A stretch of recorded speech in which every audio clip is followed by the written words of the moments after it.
चाहे कलेजा निकाल कर दे देना, पर आपकी स्त्री आपको यह 3 बातें मरते दम तक नहीं बता सकती। नमस्कार मित्रों, धर्म आस्था यूट्यूब चैनल पर एक बार आपका फिर से स्वागत है। मित्रों, आज की कहानी बहुत ही रोचक और शिक्षाप्रद है। वह 3 बातें कौन सी हैं जो आपकी स्त्री आपको कभी नहीं बताती, चाहे आप कितना भी प्रयास कर लो, संसार की हर खुशी उसे दे दो, फिर भी वह आपको यह 3 बातें नहीं बताएगी।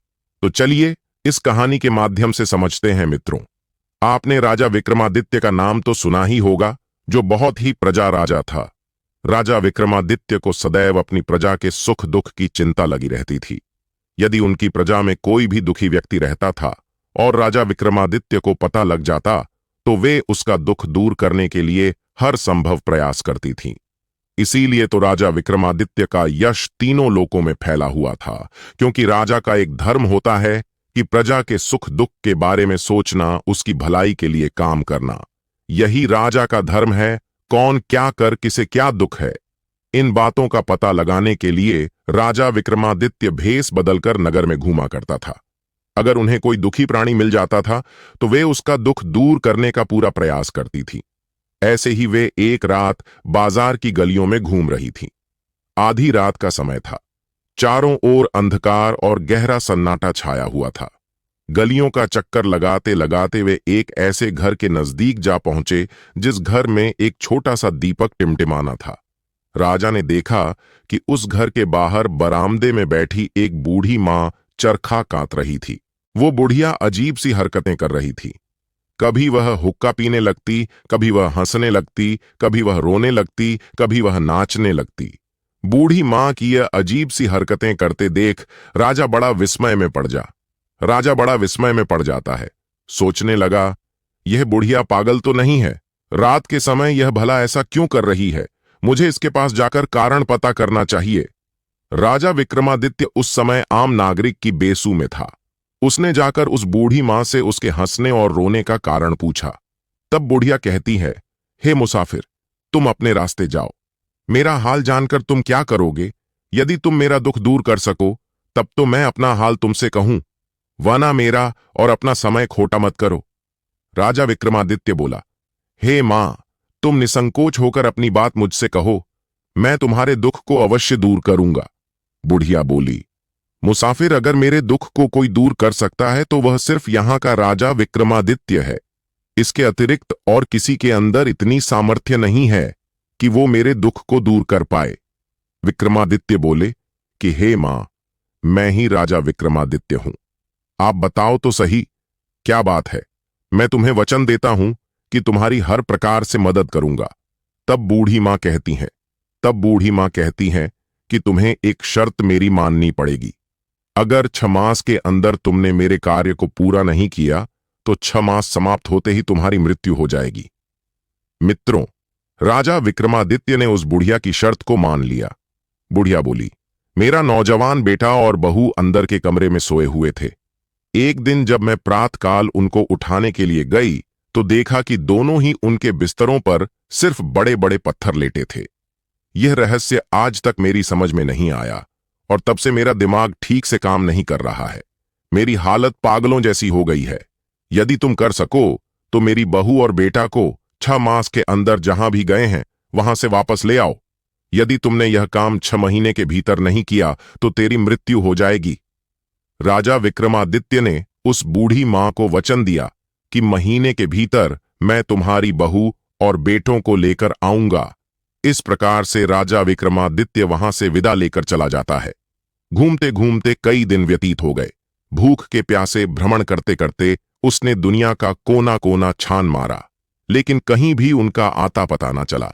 एक रात वह नदी किनारे ठहर रहा था।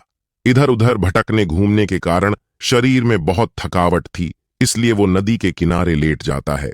लेकिन लेन चिंता के कारण उसे आधी रात तक नींद नहीं आती, क्योंकि उस बुढ़िया की बहू और बेटों को तलाश करते करते 5 महीने बीत गए थे। राजा लेटा हुआ सोच रहा था कि 5 महीने तो बीत गए, मगर अभी तक मैं उस बूढ़ी मां को दिए हुए वचन को पूरा नहीं कर पाया हूं।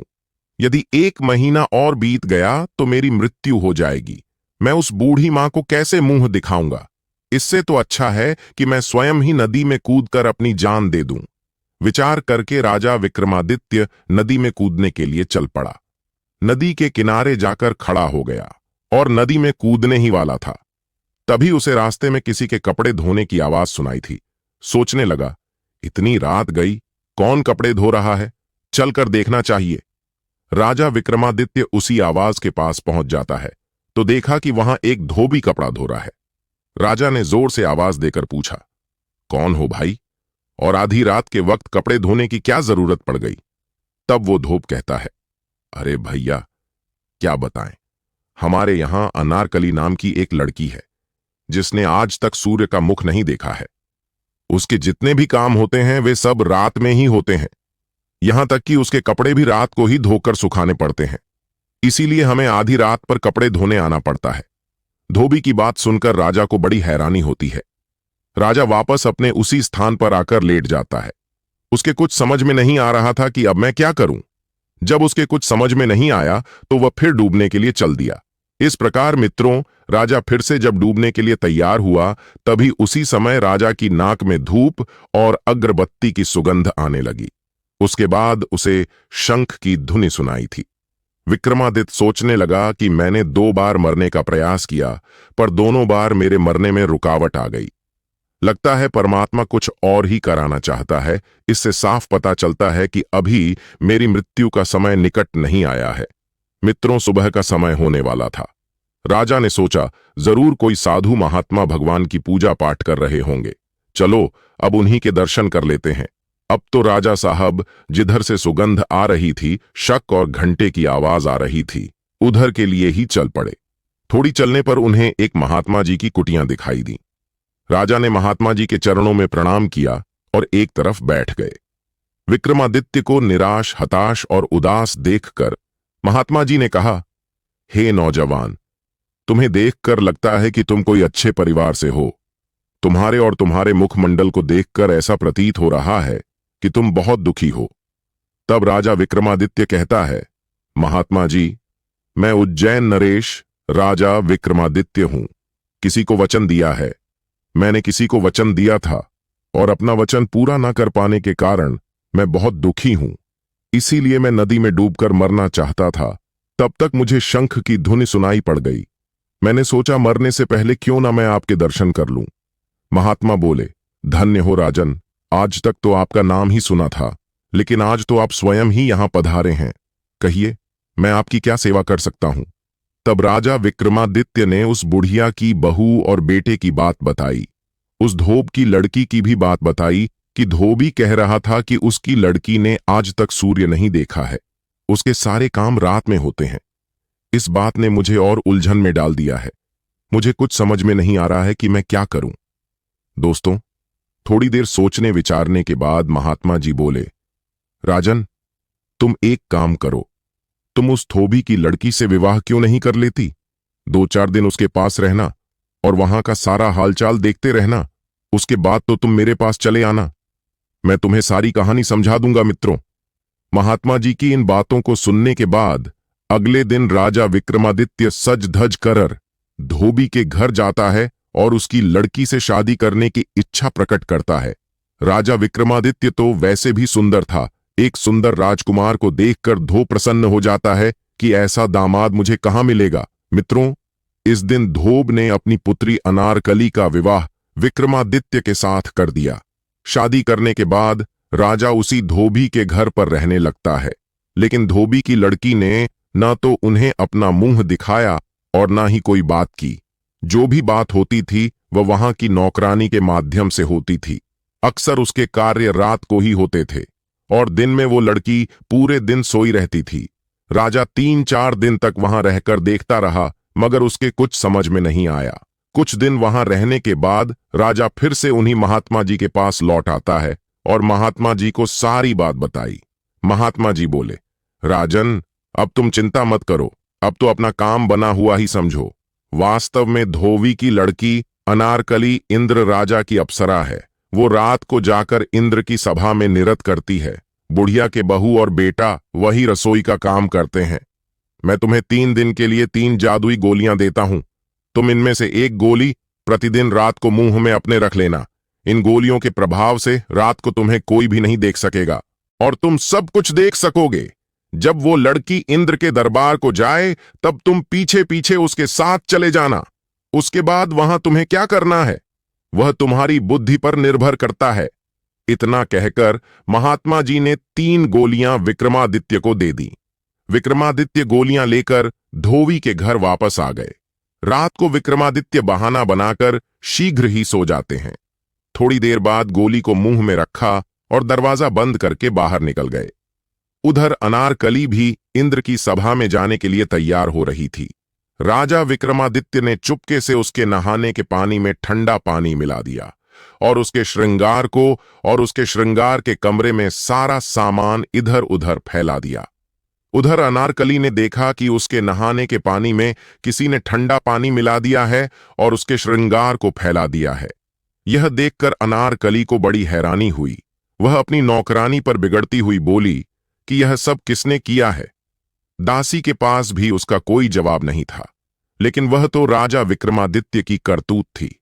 उसने गुप्त रूप से यह सब किया था। मित्रों, इंद्र के दरबार में पहुंचने की उसे बहुत जल्दी, इसलिए वह जल्दी जल्दी तैयार हुई और रात में ही इंद्रलोक जाने को चल पड़ी। अदृश्य रूप से विक्रमादत्त भी उसके पीछे पीछे चल देता है। चलते चलते अनारकली एक जंगल में पहुंची और वृक्ष के नीचे खड़े होकर आवाज लगाने लगी, मालती बहन जल्दी चलो, आज देर हो गई है। बहन की आवाज सुनकर मालती भी सज धज कर बाहर आ गई। इस प्रकार वे फिर आगे को चलने लगी। चलते चलते जंगल में उन्हें एक बहुत बड़ा सा पीपल का पेड़ मिलता है जिसकी बड़ी बड़ी शाखाएं थी। मित्रों, वे दोनों बहनें उस वृक्ष की एक एक टहनी को पकड़कर बैठ जाती हैं। इधर पीछे से राजा विक्रमादित्य भी उनके साथ टहनियों के बीच में बैठ जाता है। इतने में परिया बोली, चल रे पीपल के पेड़, हमें शीघ्र ही इंद्र राजा की सभा में पहुंचा दे। मित्रों, उनके इतना कहते ही पीपल का पेड़ उड़ने लगा और शीघ्र ही इंद्र की सभा में पहुंच जाता है। वहां इंद्र का दरबार लगा हुआ था और उन दोनों परियों का इंतजार हो रहा था। वे दोनों अप्सराएं उस पीपल के पेड़ से उतरकर उस नृत्य सभा में जा पहुंची। इधर राजा विक्रमादित्य भी वहां, जो ढोलक बजाता था, उस गंधर्व के पास जाकर बैठ गए। दोनों तरफ आसनों पर देवता विराजमान थे। गंधर्व नृत्य गान का कार्यक्रम आरंभ करने वाले थे। राजा विक्रमादित्य ने आदश होने वाली उन गोलियों को अपने मुख से निकालकर अपनी जेब में रख लिया। मित्रों, वो स्वर्गलोक था। वहां का नजारा बड़ा अद्भुत था। सभा मंडप में लगे हीरे मोतियों की चमक आंखों को चकाचौंध कर रही थी। चारों तरफ सुगंधित पुष्पों की महक मन को प्रफुल्लित कर रही थी। बहुत ही शांति का वातावरण था। चंद्रमा की शीतल चांदनी उस सभा भवन को और भी अधिक सुंदर बना रही थी। महाराज इंद्र अपनी पत्नी के साथ सिंहासन पर विराजमान थे। इधर जय जयकार के शब्दों के साथ यंत्रों की मधुर ध्वनि मन को मोहित कर रही थी। इंद्र के दरबार में नाच गाना आरंभ होता है। अप्सराएं जोश के साथ उस सभा में नृत्य करने लगी, लेकिन ढोलक वाला कुछ स्वस्थ था। नृत्य में गति नहीं आ रही थी। यह देखकर विक्रमादित्य से रोका नहीं गया। उन्होंने उस ढोलक वाले से ढोलक मांगी कि भैया लाओ थोड़ा सा, मैं भी आपका हाथ बटा दूं। ढोलक वाला भी रोज ढोलक बजा बजाकर तंग आ चुका था, इसलिए उसने सोचा कि यह अच्छा मिला, मैं तब तक आराम कर लेता हूं और यह ढोलक बजा देगा। उसने खुशी खुशी ढोलक विक्रमादित्य को थमा दी। बस फिर क्या था, विक्रमादित्य के ढोलक पर हाथ पड़ते ही नृत्य सभा में मादकता छा गई। सभी मस्ती से झूमने लगे। परियों ने उस दिन ऐसा नृत्य किया जैसा कभी नहीं हुआ था। चारों ओर बाबा हो रही थी। आज तो महाराज इंद्र बहुत खुश हुए थे। सचमुच अप्सराओं ने अपना नृत्य का प्रदर्शन दिखाकर इंद्र महाराज का दिल जीत लिया था। महाराज इंद्र ने अपने गले का नौलखा हार उतारकर परियों को दे दिया, लेकिन उन अप्सराओं ने वह हार उस ढोलक वाले को पकड़ा दिया, क्योंकि आज कुछ ढोलक अलग ही बजी थी। सभी अप्सराओं का दिल आज उस ढोलक वाले ने जीत लिया था। उन्हें क्या पता था कि आज ढोलक कोई गंधर्व नहीं, राजा विक्रमादित्य बजा रहा था। विक्रमादित्य ने वो हाथ संभालकर अपनी जेब में रख लिया। इधर जब इंद्र की सभा संपन्न होती है, अप्सरा अपने अपने स्थान को जाने लगती है, तो राजा विक्रमादित्य ने महात्मा जी के द्वारा दी हुई उस जादुई गोली को अपने मुंह में रख लिया। गोली मुख में रखते ही वह अदृश्य हो गया और पीपल के पेड़ पर बैठकर उन परियों के साथ पुनः धरती पर आ जाता है। विक्रमादित्य अनारकली के आने से पहले आकर अपने कमरे में जाकर सो गया। मित्रों, जब सवेरा होता है तो राजा विक्रमादित्य रोज की तरह आज सोकर नहीं उठा था। रोजाना तो जल्दी उठ जाया करते थे, लेकिन आज उन्हें सोता हुआ देखकर सभी लोग हैरान थे। नौकरानी ने आवाज लगाई, लेकिन वे फिर भी नहीं उठे। उसने फिर झकझोर हुए कहा, महाराज उठो, सुबह हो गई है। तब विक्रमादित्य आंखें मलते हुए कहने लगे, अरे मूर्ख, तूने मुझे जगाकर अनर्थ कर दिया। आज तुम्हें बहुत सुंदर सपना देख रहा था, तुमने मेरा सपना नष्ट कर दिया। जिस समय राजा विक्रमादित्य ने यह बात कही कि मैं सपना देख रहा था, उस समय अनारकली उस नौकरानी के पास में खड़ी थी। अनारकली ने नौकरानी को इशारे से उस सपने के बारे में पूछने को कहा। तब नौकरानी कहने लगी, महाराज, आपने क्या सपना देखा था जो आप इतना गुस्सा कर रहे हो? तब राजा विक्रमादित्य कहते हैं, हे अनारकली की दासी, आज तो मैं सपने में राजा इंद्र की सभा में पहुंच गया था। इंद्र की सभा में सुंदर सुंदर अप्सराओं का नृत्य हो रहा था। मैं भी उस सभा में पहुंच गया। मैं वहां पहुंचकर मैंने बहुत सुंदर ढोलक बजाई। इंद्र महाराज मेरी ढोलक से बहुत प्रसन्न हुए। उन्होंने मुझे पुरस्कार में एक 9 हार दिया। मैंने उस हार को लाकर अभी अभी सामने वाली अलमारी में रखा है। जरा तुम जाकर देखो तो सही, वह हार उस अलमारी में रखा है या नहीं। मित्रों, जैसे ही विक्रमादित्य ने हार देखने को उस नौकरानी को कहा तो उनकी आज्ञा माननी पड़ी। अब तो मित्रों, उसने जैसे ही अलमारी खोलकर देखी तो सचमुच वहां एक 9 का हार चमक रहा था। हार को देखकर नौकरानी की आंखें फटी की फटी रह गईं और अनारकली के तो आश्चर्य का ठिकाना ही नहीं रहा। सोचने लगी कि यह हार तो सचमुच वही है जो राजा इंद्र ने अप्सराओं को दिया था और अप्सराओं ने ढोलक वाले को दिया था।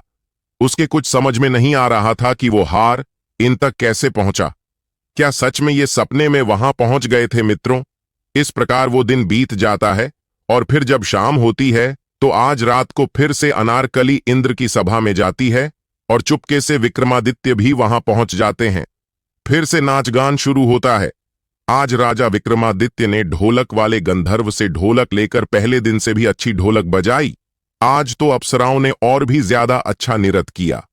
इंद्र ने खुश होकर परियों को सोने की थाली में वह 30 व्यंजनों को पुरस्कार के रूप में भेंट किया।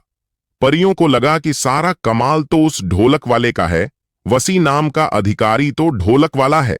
यही सोचकर अप्सराओं ने वो व्यंजनों की थाली विक्रमादित्य को दे दी। इधर दरबार समाप्त होता है। सभी परियां अपने स्थान को चली जाती हैं।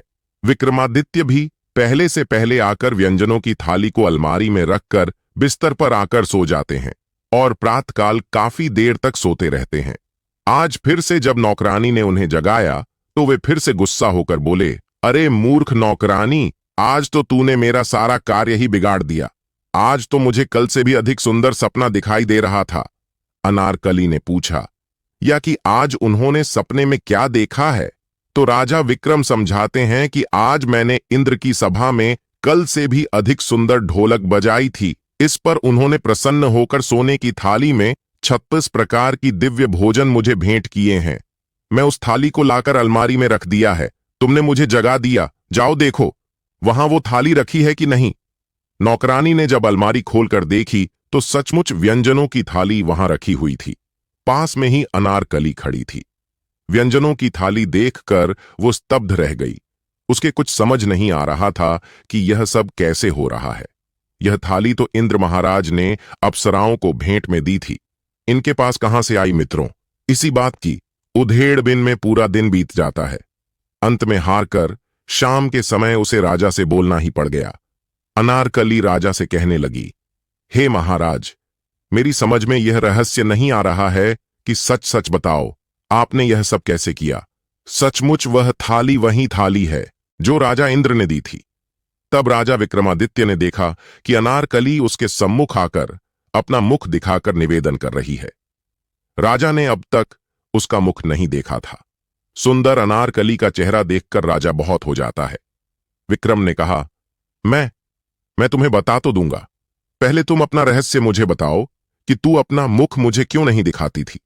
तब अनारकली ने बताया, हे स्वामी, मैं एक अप्सरा हूं और राजा इंद्र के दरबार में रोज रात्रि में नृत्य करने जाती हूं, और एक स्त्री कभी इस तरह की बात अपने पति को नहीं बता सकती। हे महाराज, स्त्रियों का यह स्वभाव होता है कि यह 3 बातें कभी अपने पति को नहीं बता सकती। नंबर 1, अगर विवाह से पूर्व उसका किसी से प्रेम संबंध रहा है, यह बात स्त्री मरते दम तक अपने पति को नहीं बता सकती। आप चाहे उसे कितना ही मजबूर करें, पर फिर भी वो यह भेद आपको नहीं दे सकती। नंबर 2, स्त्री कभी अपने जीते जी अपने पति को दूसरी स्त्री के पास जाने के लिए नहीं कह सकती, और ना ही उसे दूसरी स्त्री से प्रेम करते देख सकती है।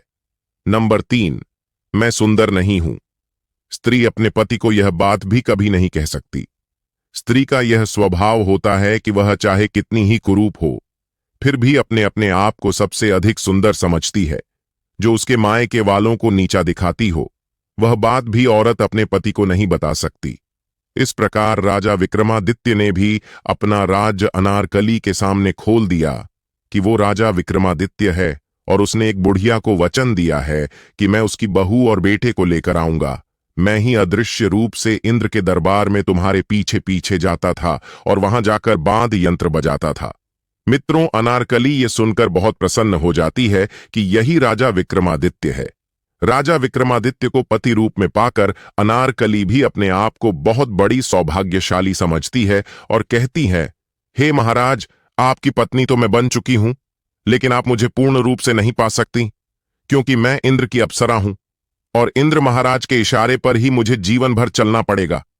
मैं आपको एक युक्ति बताती हूं। तब अनारकली बताती है, हे महाराज, आज आप फिर से चलिए और ढोलक बजाने की सारी कला को उस सभा में उड़ेल दीजिए। जब इंद्र महाराज बहुत प्रसन्न हो जाएं और कुछ मांगने को कहे, तो तुम उनसे 2 वचन मांग लेना। एक वचन में तुम मुझे इंद्र महाराज से मुझे मांग लेना, और दूसरे वचन में उस बुढ़िया की बहू और बेटे को मांग लेना जो वहां रसोई का काम करता है। मित्रों, रात होने पर वह कर्मादित्य फिर उसी सभा में पहुंच जाता है। आज उन्होंने ऐसी ढोलक बजाई जिसका कोई जवाब नहीं था। परियों ने ऐसा सुंदर नाच किया कि चारों तरफ बाबा हो उठी। इंद्र मस्ती में सुध बुध खो बैठा। इस प्रकार जब नृत्य समाप्त हो जाता है, इंद्र ने परियों से कुछ मांगने के लिए कहा। परियों ने कहा, महाराज, आपने कुछ देना है तो ढोलक वाले को दे दीजिए। यह उसी का कमाल है जो हमने इतना सुंदर नाच प्रस्तुत किया। इंद्र ने जब ढोलक वाले को बुलाया तो ढोलक वाला गंधर्व कहने लगा, महाराज, आजकल तो कोई और ही ढोलक बजाता है। आप कुछ देना चाहते हैं तो उसे ही दे दें। मैं तो आपसे रोज इनाम पाता रहता हूं। तब विक्रमादित्य से पूछा गया कि आप क्या मांगना चाहते हैं। विक्रमादित्य ने 2 वचन मांगे। पहले वचन में अनारकली और दूसरे वचन में उस बुढ़िया के बहू और बेटे को मांग लिया जो वहां रसोई का काम करता था। इंद्र को यह जानकर बड़ी प्रसन्नता हुई कि यही राजा विक्रमादित्य है। उन्होंने अपने वचनों को पूरा किया। इस तरह राजा विक्रमादित्य 6 मास के भीतर ही अनारकली और बुढ़िया के बहू बेटे के साथ अपनी राजधानी वापस आ जाता है। बुढ़िया के बहू बेटे को उसके पास पहुंचा देता है और अनारकली के साथ अपने राजभवन को ले जाता है। सारी राजधानी में खुशियां मनाई गईं और विक्रमादित्य फिर से सुखपूर्वक राज करने लगे। मित्रों, ये कहानी कैसी लगी? कमेंट सेक्शन में अपनी राय जरूर रखना। मिलते हैं आपसे अगली वीडियो में एक और चर्चा के साथ। आप सभी का बहुत बहुत धन्यवाद। जय श्री कृष्णा।